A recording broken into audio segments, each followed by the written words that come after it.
thank you for joining us. Welcome to our Matchday -1 press conference ahead of tomorrow's Champions League group stage opener against Bayern Munich. Who would like to get us underway? Anybody? In front, please. Enzo, good evening.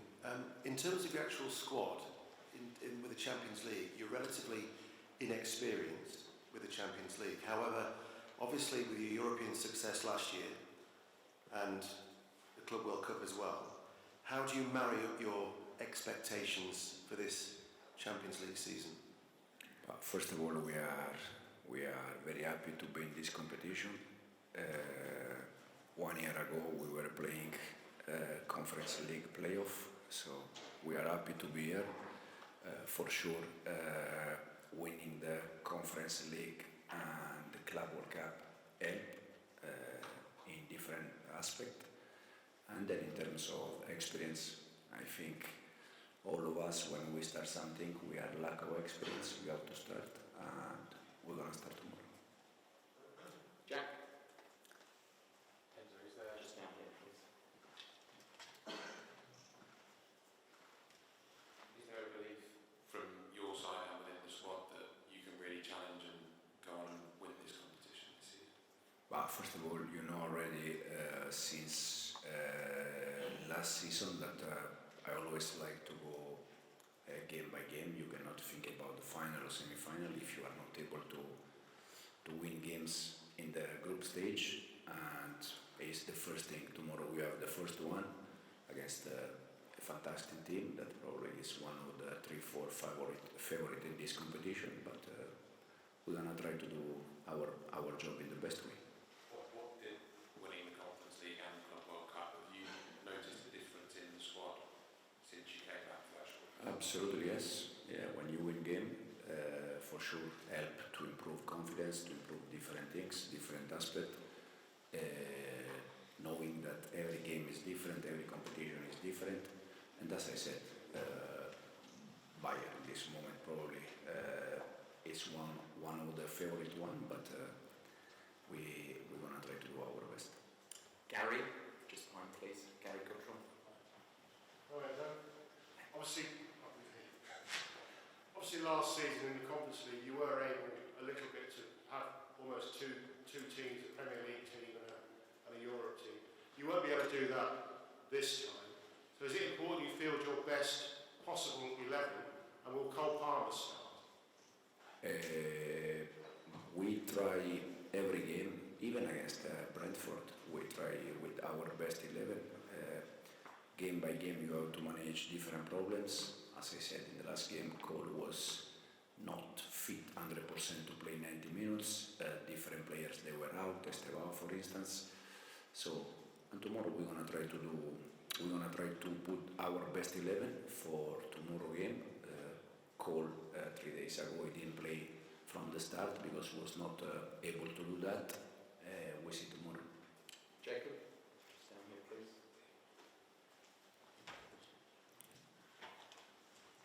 Hi Enzo. Without asking you to name your team tomorrow, does the formation and system that you used in the final against PSG give you a kind of template to use in these big games in the Champions League this season? I said before, for me every game is different.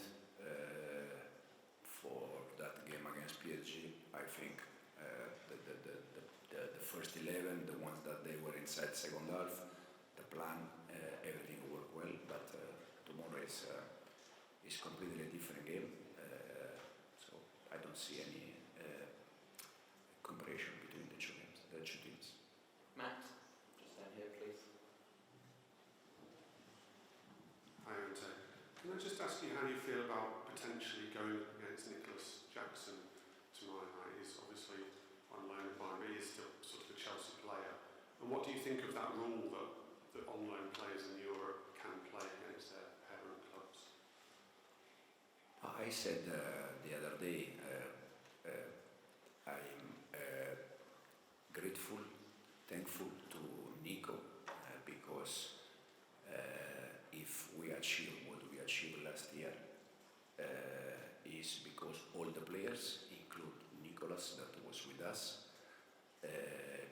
text him after he left the club, telling him thanks for last season, wish him all the best. And Nico is a good guy, with us was good, he was working well. And then in terms of rule, for me it's normal. I'm from Italy, I played many years in Spain, and this rule, when you are alone, you can play, so for me it's okay. Did Nico text you back? Yes. Yeah. Just in the middle here, please.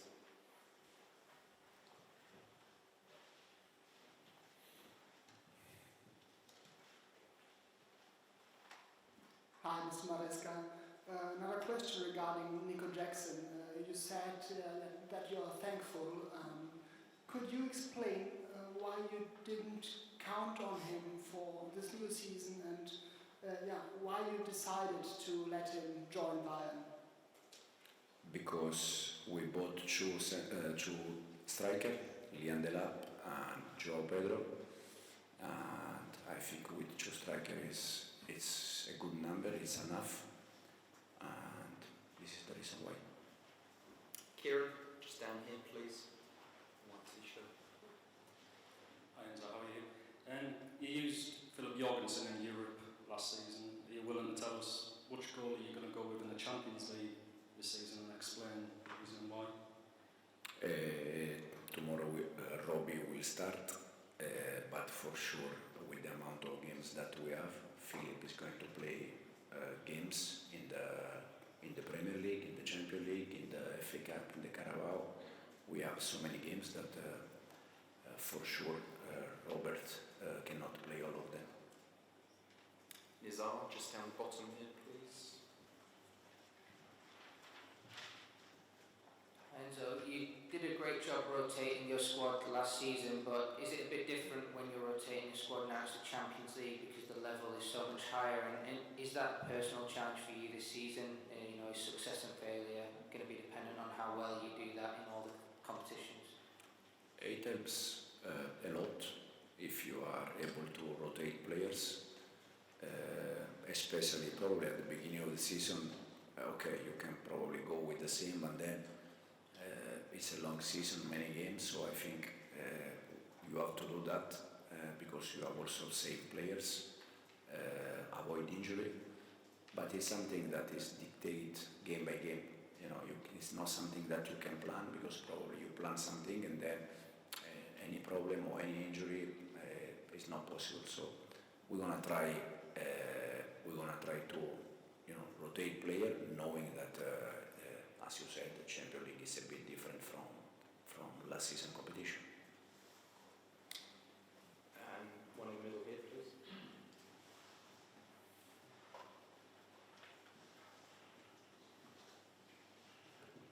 Hello, Mr. Maresca. Uli Hoeneß, ex-boss of Bayern Munich, said Bayern Munich is an underdog in this season in the Champions League. Would you agree, or what is your opinion about Bayern Munich this year? I think Bayern Munich is a team that already showed last year that they are very close, and they can compete in this competition, try to win this competition. This is my personal view. I see them together with 3-4 more clubs, like the favorite one for this competition, but it's my personal view. Simon, just in front here, please.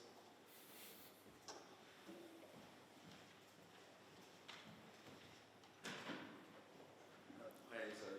Another one on Nicholas Jackson.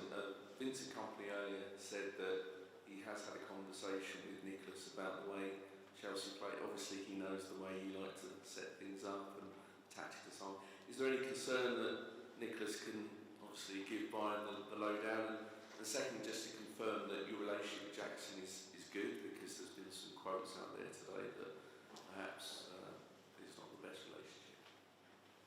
Me with Nico? Yeah. Anyway, me personally, I don't have any. I didn't have any kind of problem with Nico, and I don't have any problem with Nico. Again, it's a good guy, good professional, work well with us, and that's it. And then the other question, probably can be a small advantage because you can ask Nico the way we work, the way we try to prepare game. At the end, Nico was with us for one entire season, so he knows exactly the way we approach games. But at the end, we see anyway. Reece, thanks for your time. Loads of big days and nights in your career, but to be captaining Chelsea in the Champions League away at Bayern Munich, how big a night is that for you? No, it's a great night for me, something I've dreamt of, since a little boy playing in this competition. And then to captain him and walk out at such a historic stadium tomorrow is an amazing feeling. Matt, down the front.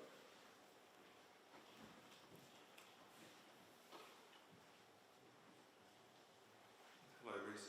I think Ben Chilwell moving to Strasbourg a couple of weeks ago meant that you're the last remaining player from the Champions League winning team. I think they've all gone now. Were you aware of that? And how does that feel? It shows the amount of change at the club, but you've remained constant.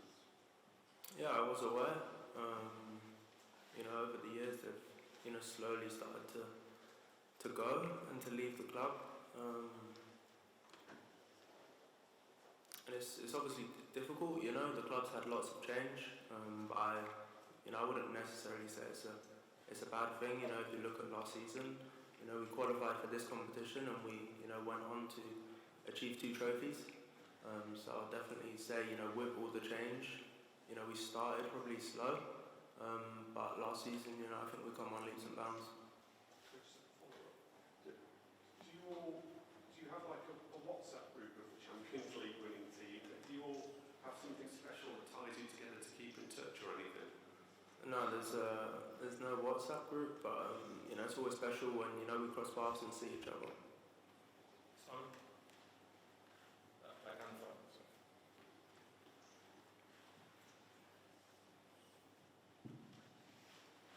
Hey Reece, I don't know if you remember pre-season last year, you were asked a question right near the end of a press conference out in America, what your goal for the season was, and you replied to Stamford Bridge.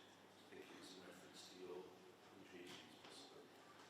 Just wondering what your goal for the season is this year. Is it the same, or is it something? No, I wouldn't say my goal is the same. I've been on the pitch a while now. I'm feeling good. I'm feeling strong. We want to compete at the highest level. And compete in the Premier League for all the domestic trophies and the Champions League as well. And I believe we have a super strong team, and that will be our targets this season.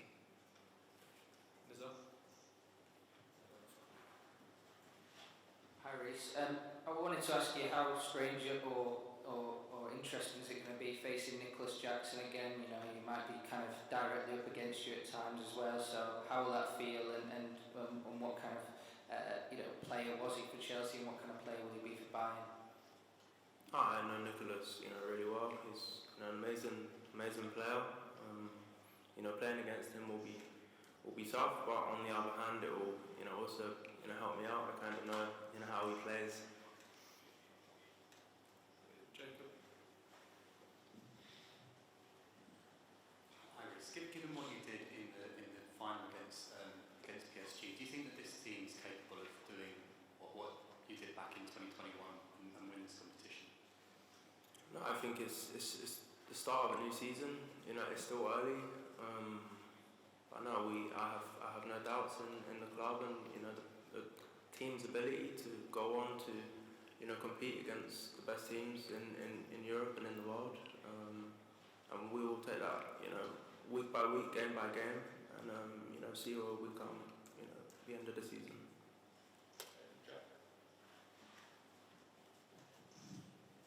Just going back to Matt's point about 2021 and you being the last remaining player from that squad, what can you pass on to this group, and what experience